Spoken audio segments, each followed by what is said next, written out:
டெல்லியில் சமீபத்தில் தமிழர்கள் வாழ்ந்த பகுதி இடிக்கப்பட்ட நிலையில் அங்கு பாதிக்கப்பட்ட தமிழர்களின் வங்கிக் கணக்கிற்கு தமிழக அரசு நிவாரண நிதி அனுப்பியுள்ளதாக அறிவித்துள்ளது.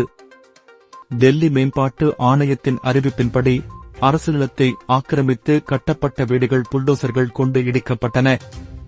இதனால் சுமார் 300 வீடுகள் இடிக்கப்பட்ட நிலையில் அதில் வாழ்ந்த 370 தமிழ் குடும்பங்கள் தங்கள் வாழ்வாதாரத்தை இழந்ததாக கூறப்பட்டது.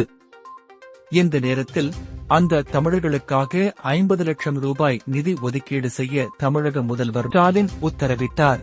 பாதிக்கப்பட்ட 370 குடும்பங்களுக்கும் அவர்களுடைய வங்கிக் கணக்கில் தலா 8000 ரூபாய் வழங்கவும், 4000 ரூபாய் மதிப்புள்ள அத்தியாவசிய பொருட்கள் அடங்கிய தொகுப்பை வழங்கவும் அவர் உத்தரவிட்டார். இந்த உத்தரவின் அடிப்படையில் 360 தமிழ் குடும்பங்களின் வங்கிக் கணக்கில் 8000 ரூபாய் செலுத்தப்பட்டதாகவும், 4000 ரூபாய் மதிப்புள்ள அத்தியாவசிய பொருட்களை அமைச்சர் ஆவடி நாசர் வழங்கியதாகவும் தகவல்கள் வெளியாகியுள்ளன.